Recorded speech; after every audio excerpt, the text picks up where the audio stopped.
ഞാനിപ്പോൾ ഉള്ളത് നമ്മുടെ ആറ്റുകാൽ പൊങ്കാല എന്ന് പറയുന്നത് സ്ത്രീകളുടെ ശബരിമല എന്നും സ്ത്രീകളുടെ ഏറ്റവും വലിയ ഉത്സവം എന്നും ഒക്കെ നമ്മൾ പറയുമെങ്കിലും എല്ലാ വിഭാഗക്കാരുടെയും എല്ലാവരുടേതുമാണ് ആറ്റുകാലമ്മ, എല്ലാവരുടേതുമാണ് ആറ്റുകാൽ പൊങ്കാല ഉത്സവവും. അതുകൊണ്ട് തന്നെ നമ്മൾ ഇപ്പോൾ നിൽക്കുന്നത് ആറ്റുകാലമ്മയ്ക്ക് പ്രണാമം അർപ്പിച്ച liberty foundation Kerala transgender trust അവർ പൊങ്കാല ഇടുന്നിടത്താണ് നമുക്കുള്ളത്. നമുക്കൊപ്പം ചില ട്രാൻസ്ജെൻഡർ സുഹൃത്തുക്കൾ ചേരുകയാണ്. അവർ പൊങ്കാല അർപ്പിക്കാനുള്ള എല്ലാ ഒരുക്കങ്ങളും പൂർത്തിയാക്കിക്കൊണ്ട് കാത്തിരിക്കുകയാണ്. എല്ലാ വർഷവും വരുന്നതാണോ? എല്ലാ വർഷവും ഇവിടെ തന്നെയാണ് ഇടുന്നത്. ഇത് എത്രാമത്തെ പൊങ്കാലയാ? പത്താമത്തെ. പേരെന്താ? രഞ്ജിനി പിള്ള. ഞാൻ ലിബർട്ടി ഫൗണ്ടേഷന്റെ ട്രസ്റ്റിന്റെ പ്രസിഡന്റ് ആണ്. അപ്പോ ഇവിടെ തന്നെയാണോ എല്ലാ വർഷവും? എല്ലാ വർഷവും ഇവിടെ തന്നെയാണ് ഇരിക്കുന്നത്. ഇവിടെ തന്നെയാണ് ശബരിമലയ്ക്ക് പോകുന്നതും എല്ലാം ഇവിടെ തന്നെയാണ്. ഓരോ വർഷം കഴിയുമ്പോഴും എന്ത് മാറ്റമാണ് നിങ്ങൾക്ക് ഫീൽ ചെയ്യുന്നത്?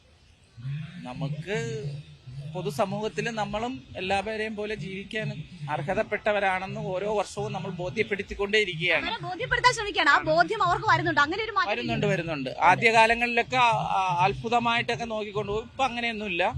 അവർക്കൊപ്പം നമ്മളെയും കാണുന്ന രീതിയിൽ തന്നെ പോകുന്നവരൊന്ന് ബ്രേക്ക് പിടിക്കും ഇവിടെ എന്ന് പറയുന്നുണ്ടായിരുന്നു നേരത്തെ.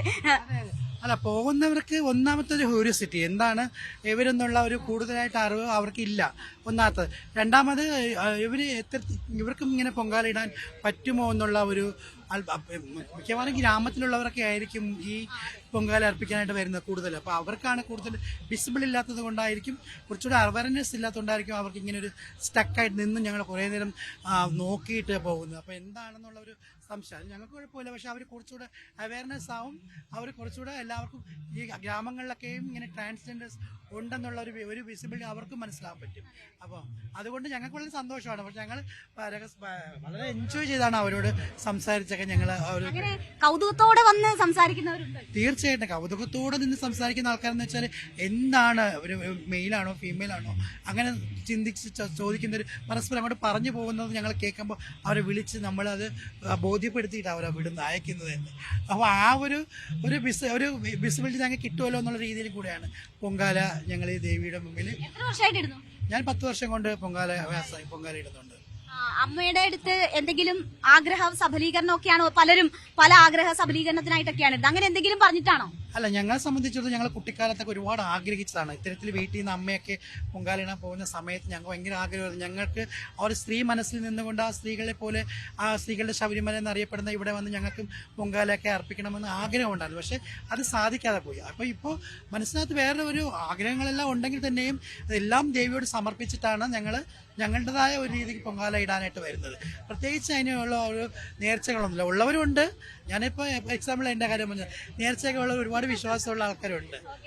എന്തായാലും നമ്മളിപ്പോ ഒരുപാട് ലൈവ് ചെയ്തു. പക്ഷെ ഇവിടെ ലൈവ് ചെയ്യുമ്പോൾ ഉള്ള പോലെ ഒരു തിരക്കോ ആൾക്കൂട്ടമോ ഒന്നുമില്ല. അപ്പൊ ഇപ്പോഴും ആളുകൾക്ക് കൗതുകം വിട്ടുമാറിയിട്ടില്ല.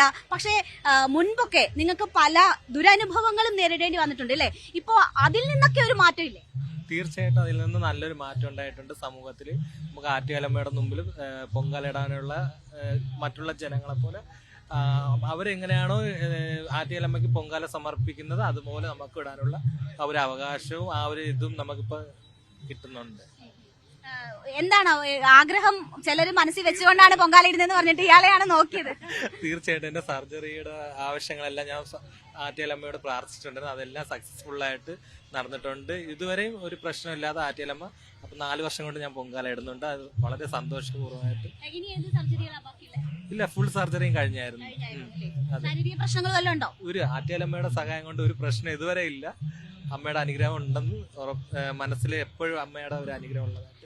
എല്ലാവരും ഓരോരോ ആഗ്രഹങ്ങൾ വെച്ചിട്ടാണെങ്കിൽ സ്വന്തം സ്വത്വം ഇല്ലേ അതിലേക്ക് ദൂരസ്ഥലങ്ങളിൽ നിന്ന് വന്നവരുമുണ്ട്. ഇതൊരു ട്രസ്റ്റ് ആണ്, ലിബർട്ടി ഫൗണ്ടേഷൻ ട്രാൻസ്ജെൻഡർ ട്രസ്റ്റ് ആണ്. അപ്പൊ ഈ ട്രസ്റ്റിന്റെ ഭാഗമായിട്ടുള്ള ആളുകൾ കേരളത്തിന്റെ പല ഭാഗങ്ങളിൽ നിന്നും എത്തുകയും അവരെല്ലാവരും കൂടി ഒരുമിച്ചിരുന്ന് പൊങ്കാല ഇടുകയും ചെയ്യണം. വയനാട്ടിൽ നിന്നാണ് അല്ലേ? മൂന്നാർ. എങ്ങനെയുണ്ട് അനുഭവം? ആദ്യത്തെ പൊങ്കാലയാണ്. സന്തോഷത്തോടു കൂടി വന്ന് ചെയ്യുന്നതാണ്. എല്ലാരും പറഞ്ഞു കേട്ട് വന്നതാണോ? അല്ല, അമ്മമാര് പറഞ്ഞിട്ടാണ് വന്നത് ചെയ്യണത്. വന്നപ്പോ കേട്ടതുപോലെയാണോ അതോ അതിനപ്പുറമാണോ? അല്ല, അതിലപ്പുറമുള്ളത്. കേട്ടതിനേക്കാളും കൂടുതൽ സന്തോഷമുണ്ട്. എല്ലാരും കാണുമ്പോൾ ഭയങ്കര ഹാപ്പിയാണ്. പിന്നെ നമ്മുടെ ഫാമിലി ആയിട്ട് നിൽക്കുമ്പോൾ അതിലും ഭയങ്കര ഹാപ്പിയാണ്. കൂടുതൽ ധൈര്യവും ശക്തിയും ഒക്കെയാണ് അല്ലേ?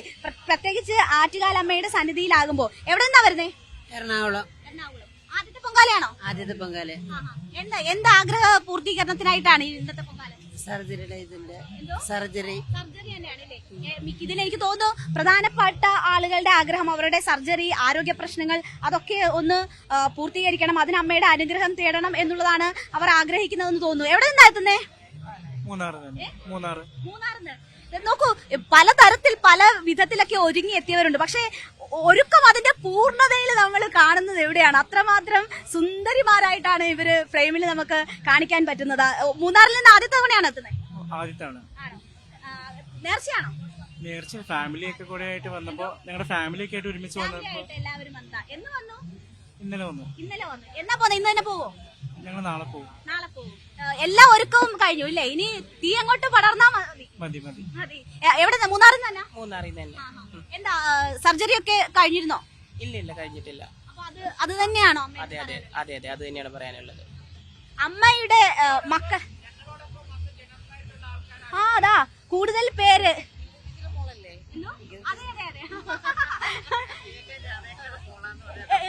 അയ്യോ, എന്റെ ഒരു പരിചയക്കാരിയാണ്, എന്റെ അമ്മയുടെ പരിചയം പുതുക്കിയതാണ്. എന്തായാലും ഞാൻ മോളെ കണ്ടപ്പോ തൊട്ട് ഞാൻ ചോദിക്കണം മോളാന്ന് ഞാൻ പറഞ്ഞത്. അപ്പൊ എന്റെ അച്ഛന്റെ അമ്മയുടെ പേര് വരെ അറിയാവുന്ന കൊല്ലത്ത് നിന്നെത്തിയ ആളുകളാണ്. അവർ ഈ ട്രാൻസ് ട്രസ്റ്റിന്റെ അംഗങ്ങൾക്കൊപ്പം ഞങ്ങൾ ഭയങ്കര സഹകരണവര്, ഞങ്ങൾ ഭയങ്കര ബഹുമാനം ഉണ്ടവരുണ്ട്. അത്ര ഞങ്ങളെ കൊണ്ടാ വിളക്കെല്ലാം കത്തിക്കുകയൊക്കെ ചെയ്തത്. നല്ല രഞ്ജിനി വേണം, നല്ല സ്വഭാവം, നല്ല പെരുമാറാൻ നല്ല സ്വഭാവമുള്ള ആൾക്കാർ. അവരെ വേണം നമ്മള് കൂടെ നിർത്താൻ. നമുക്ക് ഐശ്വര്യം ഉണ്ടാകത്തുള്ളൂ അവരെ സ്നേഹിക്കും നമുക്ക്. അതാണ് അമ്മയ്ക്ക് എനിക്കത് തന്നെ മോളെ പറയാനുള്ളത്. എനിക്ക് പ്രത്യേകിച്ച് ഒന്നും പറയാനില്ല. നമ്മൾ ഈ സമൂഹത്തിന്റെ ഈ മാറ്റം കാണണം, എത്ര സന്തോഷത്തോടെ ചേർത്ത് നിർത്തുന്നു. അവരും പറഞ്ഞു വളരെയധികം മാറ്റമുണ്ട്. പക്ഷെ ഇപ്പോഴും ഇതൊരു കാഴ്ചയായോ മറ്റോ ഒക്കെ കാണുന്നവരുമുണ്ട്. പക്ഷെ അവരിൽ അവയർനെസ് ഉണ്ടാവണം, അവരും മാറണം. അതാണ് ഇവരുടെയൊക്കെ ആഗ്രഹം. എന്തായാലും എല്ലാവരും വളരെ ഹാപ്പിയാണ്. അമ്മയുടെ തിരുസന്നിധിയിൽ ഒരുമിച്ചെത്തി. കുറച്ച് പേരൂടെ ഉണ്ട്. എനിക്ക് അങ്ങോട്ടേക്ക് എത്താൻ പറ്റാത്തത് കൊണ്ടാണ്. എന്തായാലും വലിയ അവരൊക്കെ മുല്ലപ്പൂവൊക്കെ വെച്ച് വളരെ ഒരുങ്ങി നിൽക്കുകയാണ്. അവരടുത്തേക്ക് കൂടി നമുക്കൊന്ന് പോകണം, അവർക്കും കൂടി പറയാനുണ്ട്. എവിടെ നിന്നാ വരുന്നേ? കൊല്ലം. ഇത് വിഗാണോ? അല്ല, ഒറിജിനൽ മുടിയാണ് കേട്ടോ. സുന്ദരിയായിട്ട് ഒരുങ്ങിയിരിക്കുക. എവിടെ നിന്നാ പോവാണോ? കൊല്ലം. അപ്പോ സംസ്ഥാനത്തിന്റെ വിവിധ ഇടങ്ങളിൽ നിന്ന് അവർ ഒരുമിച്ചെത്തി ഈ ട്രസ്റ്റിന് കീഴിൽ ഇവിടെ പുത്തരിക്കണ്ടം മൈതാനത്തിന് തൊട്ടടുത്തുള്ള സ്ഥലമാണ്. അവിടെ അവർ പൊങ്കാലയിടുകയാണ്, അമ്മയുടെ അനുഗ്രഹം തേടുകയാണ്. സർജറി ഉൾപ്പെടെ ആരോഗ്യ പ്രശ്നങ്ങൾ ഉൾപ്പെടെയുള്ള കാര്യങ്ങൾ അമ്മയെ ധരിപ്പിക്കുകയാണ്. സമൂഹം മാറണം, ഇനിയും മാറണം, കൂടുതൽ മാറണം, ഞങ്ങൾക്കൊപ്പം ചേർന്ന് നിൽക്കണം. അതിന് അമ്മയുടെ അനുഗ്രഹം തേടിയാണ് ഇവർ എത്തിയിരിക്കുന്നത്. ഇവിടെ കണ്ട ഏറ്റവും സുന്ദരമായ ഒരു കൂട്ടം സുഹൃത്തുക്കൾക്ക് നടുവിൽ നിന്നാണ് ഞാനിപ്പോൾ റിപ്പോർട്ട് ചെയ്യുന്നത്. എന്തായാലും ഇനി മിനിറ്റുകളുടെ കാത്തിരിപ്പേ ഉള്ളൂ. ഒരു വർഷത്തെ കാത്തിരിപ്പ് അവസാനിക്കുകയാണ്. അപ്പോൾ ഇനി മിനിറ്റുകളുടെ കാത്തിരിപ്പേ ഉള്ളൂ പൊങ്കാല തുടങ്ങാൻ.